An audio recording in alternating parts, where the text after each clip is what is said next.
Stop believing everything you've been told about Atlantis. Because what if I told you that scientists have actually found evidence that matches Plato's description almost perfectly? And no, I'm not talking about some conspiracy theory.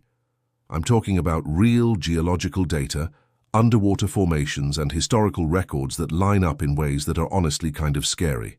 Stick around, because by the end of this video, you're going to question everything you thought you knew about this so-called myth. Look, I get it. When most people hear Atlantis, they immediately think of Disney movies, New Age crystals, or some fantasy story that has nothing to do with reality. And honestly, for most of my life, that's exactly what I thought too. But then I started digging into what Plato actually wrote, and more importantly, what modern scientists and archaeologists have discovered in the past few decades. And let me tell you, things got weird really fast. So today we're going to break down the actual story of Atlantis, separate the facts from the fiction, look at the scientific evidence that exists, and figure out once and for all whether this ancient civilization could have actually existed. And trust me, the answer isn't as simple as you might think. Here's the thing. The story of Atlantis has been twisted and turned so many times over the past 2,400 years that most people don't even know what the original story actually said. You've got people claiming Atlantis was in the Caribbean, in Antarctica, in the middle of the Sahara Desert. Some people say it was an alien civilization with super advanced technology. Others say it was just a made-up story that Plato invented to make a philosophical point. But here's the real problem. When you actually read what Plato wrote, he was incredibly specific. He gave exact measurements. He described the geography in detail. He even gave us a timeline. And this is where things get interesting, because if Plato just made this up as a fictional story, why would he go through all that trouble? Why would he insist multiple times that this was a true historical account passed down through generations? And on the flip side, if Atlantis was real, where is it? Why haven't we found definitive proof? Why do mainstream historians dismiss it as pure mythology? These are the questions we need to answer. Let's start with what Plato actually said. Around 360 BC, Plato wrote two dialogues called Timaeus and Critias. In these works, he tells the story of Atlantis through the voice of Critias, who claims the story was passed down from his ancestor Solon, who heard it from Egyptian priests during his travels to Egypt. According to the story, Atlantis was a massive island civilization located beyond the Pillars of Hercules. Now, the Pillars of Hercules is what we call the Strait of Gibraltar today. That's the narrow passage between Spain and Morocco, where the Mediterranean Sea meets the Atlantic Ocean. So right off the bat, Plato is telling us that Atlantis was somewhere in the Atlantic Ocean. The island itself was supposedly larger than Libya and Asia combined. Now, we have to remember that ancient Greeks had a very different understanding of geography than we do today. When they said Libya and Asia, they were talking about North Africa and Asia Minor, not the entire continents. But still, we're talking about a massive landmass. Plato described it as having a central city built in concentric circles with alternating rings of land and water.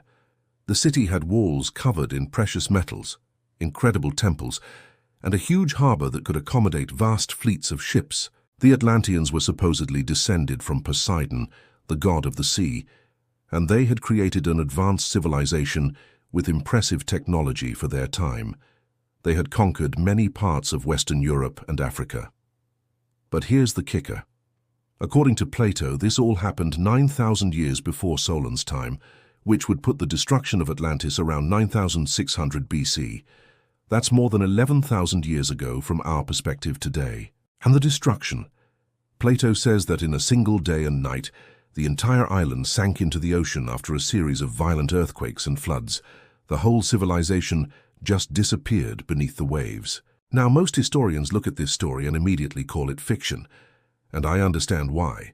The timeline doesn't match up with what we know about human civilization.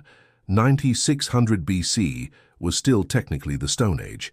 We didn't have cities. We didn't have advanced architecture. We were still hunter-gatherers for the most part. The first real civilizations like Sumer and ancient Egypt didn't show up until around 3000 BC. So how could there be an advanced civilization 6,000 years before that? This is the main reason why mainstream academia rejects the Atlantis story. It just doesn't fit into our understanding of human history and development. But hold on. Let's look at some things that make you think twice. First, let's talk about Plato himself. This guy wasn't some random storyteller making up fantasy tales for entertainment. Plato was one of the greatest philosophers in human history.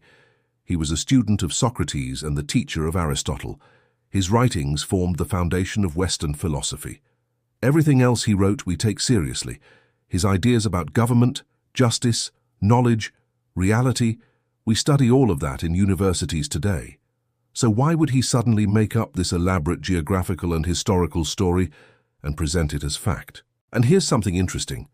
Plato's student, Aristotle, apparently believed that Plato invented Atlantis as a philosophical device, but many other ancient writers took the story seriously. Crantor, one of the earliest commentators on Plato's work, actually traveled to Egypt and claimed that Egyptian priests confirmed the story to him. They supposedly showed him columns with the history of Atlantis written on them. Now we can't verify that. Those columns, if they ever existed, are long gone, but it shows us that even in ancient times, people who were close to these events took the story seriously. Let's talk about the Egyptian connection for a second. Egypt has always been kind of mysterious when it comes to its own origins. The ancient Egyptians themselves claimed their civilization was much, much older than what archaeologists currently believe. They had king lists going back tens of thousands of years. Now, most historians dismiss these as mythological or symbolic. But what if there's some truth to it? What if there were advanced societies before the ones we know about? And Egypt preserved some memory of them. And here's where geology comes in. We know for a fact that around 11,600 years ago, something major happened to the Earth. This is the end of the last ice age, a period called the Younger Dryas. During this time, massive ice sheets that covered large parts of North America and Europe melted rapidly. We're talking about sea levels rising by hundreds of feet. Entire coastlines that existed during the Ice Age are now underwater. Cities, if they existed, would be at the bottom of the ocean right now. Some scientists have even proposed that during this period there might have been a comet impact or a series of impacts that caused rapid melting and worldwide flooding. There's geological evidence of this in the form of a layer of sediment found all over North America that contains materials you'd expect from an impact event. So here's the question. If there was a massive flooding event around 9600 BC, and if there were any advanced coastal civilizations at that time, they would have been completely wiped out, and we would have almost no evidence of them because they'd be under hundreds of feet of water. Now let's look at some actual locations that researchers have proposed as possible sites for Atlantis. The most popular theory among serious researchers points to Santorini, a Greek island in the Aegean Sea. Around 1600 BC, there was a massive volcanic eruption there that destroyed the Minoan civilization. The eruption was so powerful that it created a tsunami that devastated the entire region. The Minoans were an advanced civilization with impressive architecture, art, and maritime trade. When you look at the destruction of Santorini, it actually matches a lot of what Plato described, just on a smaller scale and at a different time. The problem? The timeline is way off. Plato said Atlantis was destroyed 9,000 years before Solon, not 1,000 years. And Santorini is in the Mediterranean, not beyond the Pillars of Hercules. So while the Minoan theory is interesting, it doesn't really match Plato's description. Another theory points to the Azores Islands in the Atlantic Ocean. These islands are actually the peaks of underwater mountains, and some researchers have found unusual formations on the seafloor near them that look man-made. There are straight lines, right angles, and structures that seem too perfect to be natural. But so far nothing definitive has been proven. Then there's the theory about Antarctica. Yes, you heard that right. Some researchers believe that Antarctica might have been Atlantis. Now before you laugh this off, hear me out. We know that Antarctica wasn't always covered in ice. Millions of years ago, it was a lush, warm continent. But even more recently, there's evidence that parts of Antarctica might have been ice-free during certain periods. In 1929, a map called the Piri Reis map was discovered. This map, created in 1513, shows the coastline of Antarctica without ice. How did a 16th century cartographer know what Antarctica looked like under the ice? The official explanation is that the map is inaccurate or that it shows something else. But it's weird. right? The Antarctica theory suggests that maybe a civilization existed there during a warm period, and when the climate changed, it became uninhabitable. The problem with this theory is that 9,600 BC is way too recent for Antarctica to have been ice-free. So the timeline doesn't work unless we're talking about something much, much older. Now here's a theory that I find really interesting. In 2011, a researcher named Richard Freund claimed to have found evidence of Atlantis in southern Spain, in the marshlands of Doñana National Park. Using ground-penetrating radar and satellite imagery, his team identified what appeared to be the remains of a city with a multi-ringed structure buried in the mud. This location is actually right near the Strait of Gibraltar, which matches Plato's description of being beyond the Pillars of Hercules. The city appears to have been destroyed by a tsunami. The timeline even works better than most other theories because there's evidence of major tsunamis in that region around the right time period. But again, nothing conclusive. The Spanish government hasn't allowed full-scale excavation of the site, so we're still waiting for confirmation. And then there's Mauritania in West Africa. In the Sahara Desert, there's a geological formation called the Richa structure, also known as the Eye of the Sahara. When you look at it from above, it's this massive circular formation with concentric rings. And get this, the measurements of these rings almost perfectly match Plato's description of Atlantis. The structure is about 25 kilometers in diameter, and it has alternating rings that look exactly like what Plato described. For a long time, geologists thought this was the result of a meteor impact. But more recent studies show that it's actually a natural geological dome that eroded over time. Still, the similarity to Plato's description is kind of eerie. And here's the thing. This area used to be underwater. The Sahara Desert wasn't always a desert. Thousands of years ago, it was a green, fertile region with rivers and lakes. So could there have been a civilization there that got destroyed when the climate changed?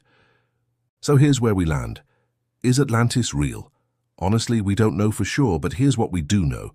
Plato's account contains specific details that line up with real geological events. We know that massive flooding happened at the end of the Ice Age. We know that entire coastlines disappeared underwater. We know that climate change has transformed entire regions of the planet. We know that human history might be older and more complex than we currently believe. The discovery of Göbekli Tepe in Turkey completely changed our understanding of ancient civilizations. This temple complex was built around 9,600 BC, the exact same time Plato said Atlantis was destroyed, and it shows a level of organization and sophistication that we didn't think was possible for that time period. So clearly our understanding of ancient history is still incomplete. Could there have been an advanced civilization that was destroyed by the cataclysms at the end of the Ice Age? It's possible. Could Atlantis be buried under hundreds of feet of water somewhere in the Atlantic Ocean or the Mediterranean Sea? Also possible. Could it be buried under the sands of the Sahara Desert or in the marshlands of Spain? Maybe. Or maybe Plato really did just make it up as a philosophical story, and all these coincidences are just that, coincidences. But here's what I think. I think there's probably some kernel of truth to the Atlantis story. Maybe it wasn't exactly as Plato described it. Maybe the timeline got mixed up as the story was passed down through generations. Maybe it was a combination of different real events and different real places that got merged into one story. But I don't think Plato pulled this entirely out of thin air. The fact that so many ancient cultures around the world have flood myths and stories of advanced ancient civilizations that were destroyed suggests that something happened. Whether that something was Atlantis exactly as Plato described it, we may never know. But the search continues. With modern technology like ground-penetrating radar, satellite imaging, and underwater exploration, we're discovering new things about ancient history all the time. Maybe one day, someone will find definitive proof. Or maybe Atlantis will remain one of history's greatest mysteries forever. So to wrap this up, Atlantis is one of those topics that sits right on the edge between myth and possibility. We've got Plato's detailed account that he claimed was true. We've got geological evidence of massive cataclysms that could have destroyed coastal civilizations. We've got potential locations that match parts of the description, but we don't have definitive proof. What makes this story so powerful is that it reminds us how much we still don't know about our own history. The Earth is huge, the oceans are deep, and most of human history happened long before anyone was writing things down. There could be entire chapters of human civilization that we've lost completely. And that's both humbling and exciting. If you want to see more videos about ancient mysteries and lost civilizations, hit that subscribe button.